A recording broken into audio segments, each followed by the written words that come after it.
ফ্যাসিবাদ, স্বৈরাচারী, জুলুমবাজ, ইতিহাসের নিকৃষ্ট এক নারী হাসিনার হাত থেকে আল্লাহ তাআলা আমাদের এই দেশকে, স্বাধীনতাকে রক্ষা করেছেন, মুক্তি দিয়েছেন। এজন্য আমরা শুকরিয়া আদায় করি আলহামদুলিল্লাহ।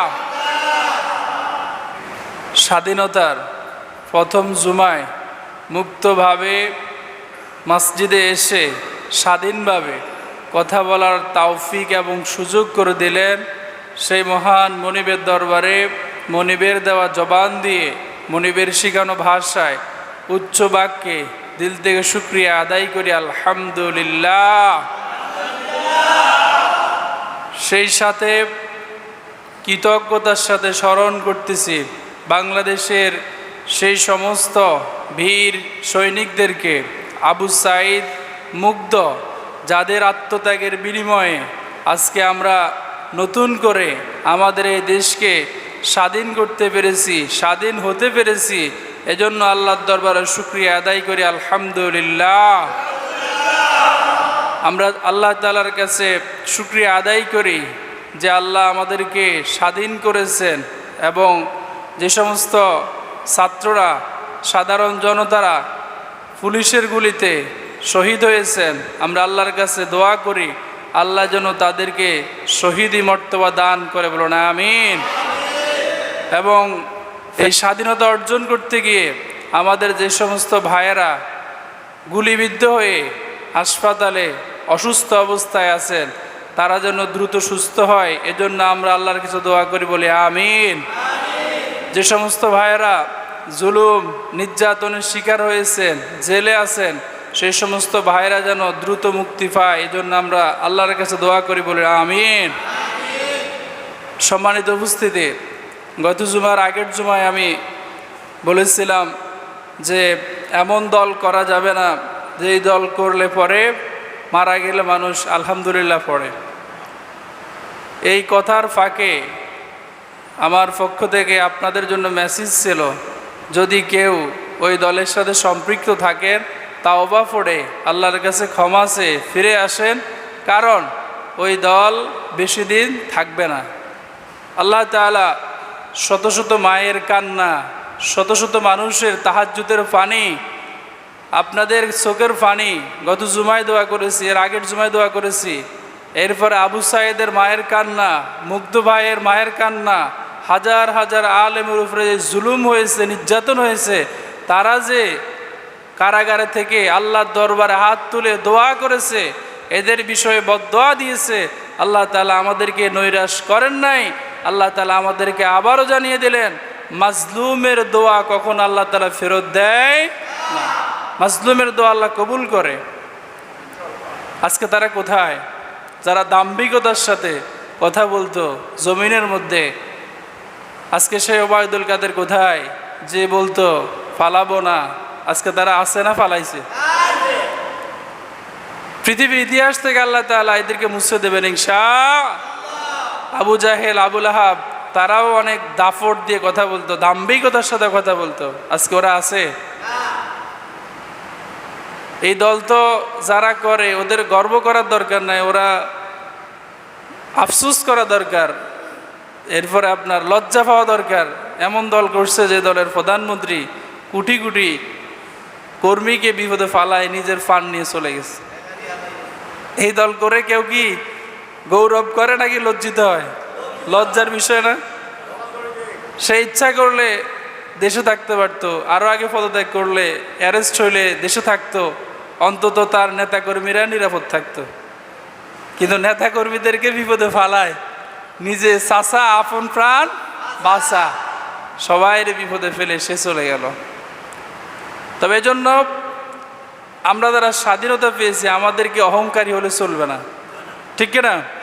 আমাদেরকে আল্লাহর দরবারে শুকরিয়া আদায় করতে হবে এবং এই দেশকে সুন্দর করতে হবে। এই দেশকে সুন্দর করার দায়িত্ব কাদের? আমাদের। এই দেশকে এগিয়ে নিয়ে যেতে হবে, এই দেশে বিশ্বের মানচিত্রে নাম্বার 1 আনতে হবে। আনার জন্য যারা কাজ করবে আমরাই তারা, ঠিক না? আপনারা যারা আছেন দোয়া করবেন, আপনাদের দোয়ার ফসল আমরা দ্বিতীয়বার আবার স্বাধীন হয়েছে।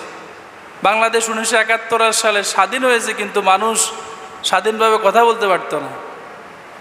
আমরা যে কথা বলতাম আমরা ইশারা ইঙ্গিতে বুঝাইতাম, যারা বুঝার তারা বুঝতো, ঠিক কি না? কিন্তু এখন থেকে মসজিদের মিম্বার থেকে স্পষ্ট ভাষায় কথা বলবেন হাজার হাজার খতিবেরা। গত জুমায়ও অনেক খতিবের চাকরি চলে গেছে শুধু কোটার বিরুদ্ধে কথা বলার কারণে। আলহামদুলিল্লাহ, আপনারা ইমানের পরিচয় দিয়েছেন। আপনাদের খতিব সাহেব আগেও যিনি ছিল এখনও তিনি আছে, আলহামদুলিল্লাহ। এ থেকে বোঝা যায় আমরা ছাত্রদের পক্ষে ছিলাম না বিপক্ষে ছিলাম? পক্ষে। এটাই আমাদের সমর্থন ছিল। সম্মানিত উপস্থিতি, আমরা যখন হতাশ, পুরো জাতি হতাশ, শুধু সাধারণ জনগণ নয়, প্রশাসনে যারা ছিল, police, RAB, BDR, BGB, DGFI, NSI, যত বাহিনীর লোক ছিল সবাই ছিল এদের কাছে জিম্মি। কেউ কথা বলতে পারতো না। কথা বললেই ওদেরকে হয় পানিশমেন্ট দিত অথবা চাকরি থেকে অব্যাহতি দিত। এজন্য কেউ কথা বলতে পারতো না। যখনই সারা পৃথিবীর মানুষগুলো বাংলাদেশের দিকে তাকিয়েছিল, ওরা কি করে, আল্লাহ তাআলা তখন এই বাঙালি জাতির শান্তির জন্য মাত্র 6 জনের সমন্বয়ক এক দল আল্লাহ তাআলা পাঠিয়ে দিলেন। এই 6 জনের মধ্যে একজন হচ্ছে নাহিদ ইসলাম, শারজিস আলম, আসিফ মাহমুদ, নুসরাত তাবাসসুম, হাসনাত আবদুল্লাহ, আবু বাকের মজুমদার। এই 5 জনের সমন্বয়কের দৃঢ় মনোবলের চিত্তে আল্লাহ তাআলা হাজার হাজার নয় কোটি কোটি ছাত্র জনতা, অভিভাবক সহ সকল পেশাজীবী মানুষ যখন দীর্ঘ 1 মাস আন্দোলন করেছেন, 5 জুলাই শুরু, 5 আগস্টে বিজয়, দীর্ঘ 1 মাসের আন্দোলনে শত শত মানুষ মারা গিয়েছে, শত শত ছাত্র মারা গিয়েছে, শত শত মানুষ অন্যায়ভাবে জেল জুলুমের শিকার হয়েছে, গুলিবিদ্ধ হয়েছে। সব ত্যাগ যখন আল্লাহ তাআলার কাছে আমরা উপস্থাপন করলাম, তখনই আল্লাহ তাআলা আমাদেরকে 2024 সালের 5 আগস্ট দুপুর 2:30টায় আল্লাহ তাআলা আমাদেরকে একটি সুসংবাদ দিলেন। স্বৈরাচারী জালেম হাসিনা বাংলাদেশ থেকে পালিয়েছে, বলেন আলহামদুলিল্লাহ। মানুষ যে কত জিম্মি ছিল, প্রশাসনের লোক যে কিরকম জিম্মি ছিল, এটা যখনই হাসিনা পালাইছে তখনই আমরা দেখেছি, ঠিক কিনা? যেখানেই তার মূর্তি ছিল, তার বাবার মূর্তি ছিল, সেখানেই ভাঙচুর হয়েছে কি হয় নাই? সম্মানিত উপস্থিতি, এজন্য আপনারা হয়তো বলবেন 1971 সালে শেখ মুজিবুর অবদান ছিল, আমরা সেটা স্বীকার করি, আমরা সেটার পক্ষে। তার সম্মান ছিল আকাশচুম্বী, কিন্তু তার মেয়ের কৃতকর্মর কারণে এই মানুষগুলো তার মূর্তি ভাঙতে বাধ্য হয়েছে, কথা বলেন ঠিক কিনা? কারণ আমরা হচ্ছি হযরত ইব্রাহিম আলাইহিস সালাম উত্তরসূরি। ইব্রাহিম আলাইহিস সালামের সন্তানরা মূর্তি বানায় নাকি মূর্তি ভাঙে? বাংলাদেশের হাজার হাজার কোটি কোটি টাকা এই মূর্তি বানাতে গিয়ে নষ্ট করেছে। আজকে কি হলো? সব ভেঙে মাটির সাথে মিশিয়ে দিয়েছে। আমরা বঙ্গবন্ধু নয় শুধু, আমরা শহীদ প্রেসিডেন্ট জিয়াউর রহমানের মূর্তি বানানোর পক্ষে না। কারো মূর্তি বাংলাদেশে হবে এটা আমরা কারো পক্ষে নয়। কারণ মুসলমানরা এসেছে এই দুনিয়াতে মূর্তিকে ভাঙার জন্য, মূর্তি গড়ার জন্য মুসলমানরা দুনিয়াতে আসে। গত জুমায় বলেছিলাম নবী করিম সাল্লাল্লাহু আলাইহি ওয়াসাল্লামকে মক্কা থেকে বের করে দিয়েছিল, কিন্তু আল্লাহ তাআলা বলেছেন যারা আপনাকে বের করে দিয়েছে ওরাই কয়দিন পর আফসোস করবে এবং আপনি আবার মক্কায় আসবেন। বাংলাদেশ জামাত ইসলামী, বাংলাদেশ শিবির, জামাত ইসলামীর নিবন্ধন তারা 1 তারিখে নিষিদ্ধ করে দিল, অবৈধ দল হিসাবে ঘোষণা করলো। আল্লাহ তাআলার শাস্তি কত মারাত্মক, আল্লাহ ধরা কত কঠিন। 1 তারিখে একটা দলকে তারা নিষিদ্ধ করেছে, আর 5 তারিখে আল্লাহ তাআলা সারা পৃথিবী থেকে আওয়ামী লীগ নামক এই স্বৈরাচারীকে আল্লাহ তাআলা ধ্বংস করে দিয়েছে, বলেন আলহামদুলিল্লাহ। এজন্য আল্লাহ বলেছেন ওয়ালা তাহিনু ওয়ালা তাহজানু ওয়া আনতুমুল আ'লাউনা ইন কুনতুম মুমিনিন। তোমরা যদি ঈমানের পরিচয় দিতে পারো তাহলে তোমাদের হতাশ হওয়ার কোনো কারণ নাই, পেরেশান হওয়ার কোনো কারণ নাই, তোমাদেরই বিজয় আমি তোমাদের হাতেই দিয়ে দেব। এটা আল্লাহ তাআলা আমাদেরকে দেখিয়ে দিলেন। বুলেটের সামনে যখন ছাত্ররা দাঁড়িয়ে গিয়েছে এবং বলেছে তোমরা আমাদেরকে গুলি করো, আমাদের পিছনে পুলিশ, সামনে স্বাধীনতা, পিছনে যাওয়ার সুযোগ নাই, সামনে এগিয়ে যাব। যখনই ইমানদাররা ইমানের পরিচয় দিয়ে বুলেটের সামনে দাঁড়িয়েছে, তখন আল্লাহ তাআলা মুমিনদের হাতে স্বাধীনতা তুলে দিয়েছে। বলুন আলহামদুলিল্লাহ। এ থেকে আমরা বুঝতে পারলাম জালিমরা দুনিয়াতে চিরস্থায়ী নাকি অস্থায়ী। এখন যেই সমস্ত ছাত্র ভাইয়েরা ক্ষমতায় আসলেন, তত্ত্বাবধায়ক সরকার আসলেন, ডক্টর ইউনূসের নেতৃত্বে প্রায় 16 অথবা 17 সদস্যের একটা সরকার গঠন করা হলো। এরাও যদি জুলুম করে, এদের ক্ষমতা স্থায়ী নাকি অস্থায়ী? এদের পরে যারা আসবে, জাতীয় নির্বাচন হবে, নির্বাচনের পরে যারা আবার ক্ষমতায় আসবে, এরাও যদি আওয়ামী লীগ যেগুলো করেছে এদের পথে হাঁটে, ওদের ক্ষমতাই চিরস্থায়ী নাকি অস্থায়ী? এ থেকে বোঝা যায় জুলুমবাজ যেই হোক, সে আমার বাবা হলেও তাকে আমরা সহ্য করব না। নবী করিম সাল্লাল্লাহু আলাইহি সাল্লাম মক্কা থেকে কেঁদে কেঁদে মদিনায় চলে গেলেন। জামাত ইসলামের যখন নিবন্ধন বাতিল করা হয়েছিল, তারাও কেঁদেছে এবং তারা এটা বলেছে, আমরা হয়তো প্রকাশ্যে আসতে পারবো না, কিন্তু ভিতরভাবে আমরা আছি। আমরা কি আছি? জামাত ইসলাম ছিল, আছে, কিয়ামত পর্যন্ত থাকবে ইনশাআল্লাহ। এখন ঠেলা বোঝো, এই যে দীর্ঘ 16টা বছর নিজের টাকায় বাড়ি করা ঘর, নিজের ঘরে নিজের হালাল স্ত্রীর সাথে, ছেলে মেয়েদের সাথে ঘরে থাকতে পারতো না, নিজের ঘরে থাকতে পারতো না, পালিয়ে পালিয়ে ধান ক্ষেতের মধ্যে, খেরের হারার মধ্যে নিজের বাড়ি রেখে অন্যের বাড়িতে পালিয়ে থাকতো। এখন ঠেলা বোঝো, এগুলার মজা কত বেশি। যারা 16 বছর শাসন করেছো, এখন তারা আর বাড়ি ঘরে নাই। আছে? ওরা আছে? ওরা এখন নাই। এটাতে কত কষ্টের এখন তোমরা বুঝবা। এজন্য আমার ভাইয়েরা, রাসূল সাল্লাল্লাহু আলাইহি সাল্লাম মক্কা থেকে মদিনায় যখন গেলেন, কান্না করেছেন, কিন্তু কয়েকদিন পরে আবার তিনি মদিনা থেকে মক্কায় এসেছেন। স্বাধীন হয়ে নাকি পরাধীন হয়ে? স্বাধীন হয়ে। 8ম হিজরিতে রাসূলুল্লাহ সাল্লাল্লাহু আলাইহি সাল্লাম 10,000 সাহাবী নিয়ে মক্কা এসেছেন এবং মক্কা বিজয় করেছেন। মক্কা বিজয় করার পর তিনি বাইতুল্লাহর মধ্যে ঢুকলেন। ঢুকে দেখলেনই 360টা মূর্তি। কয়টা? যেই কাবার দিকে ফিরে আমরা ইবাদত করি, নামাজ পড়ি, সেই কাবার মধ্যে তারা মূর্তি ঢুকাইছে কয়টা? রাসূল সাল্লাল্লাহু আলাইহি সাল্লাম হাতের মধ্যে একটা লাঠি নিলেন এবং বললেন, জাল হাক্কু ওয়াজাকাল বাতিল ইন্নাল বাতিলা কানা যাহুক। এই কথা বললেন আর কাবা থেকে সমস্ত মূর্তিগুলোকে ভেঙে চুরমার করে মাটির সাথে মিশিয়ে দিলেন। সেটা আমরা দেখেছি 5 তারিখে, ঠিক কিনা? মূর্তির আমরা পক্ষে না বিপক্ষে? সেটা চাই আমার বাবার হোক। মুসলমানদের দেশে কোনো মূর্তি থাকতে পারবে?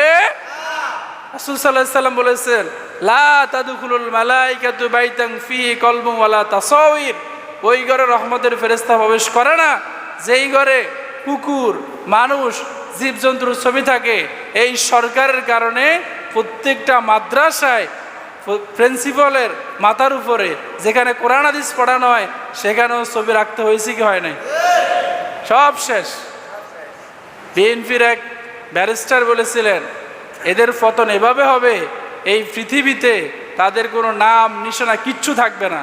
সারা বাংলাদেশ ঘুরে দেখেন, কোথাও তাদের একটা ব্যানার তো দূরের কথা, একটা পোস্টারও নেই, ঠিক কিনা? আল্লাহ তাআলা এমনভাবে এদেরকে ধ্বংস করে দিয়েছে। রাসূল সাল্লাল্লাহু আলাইহি সাল্লাম মক্কা থেকে চলে গেলেন, কিন্তু আবার মদিনায় আসলেন। আজকে যাদেরকে নিষিদ্ধ করেছেন, ওরা কিন্তু এসেছে। ওরা আসে নাই?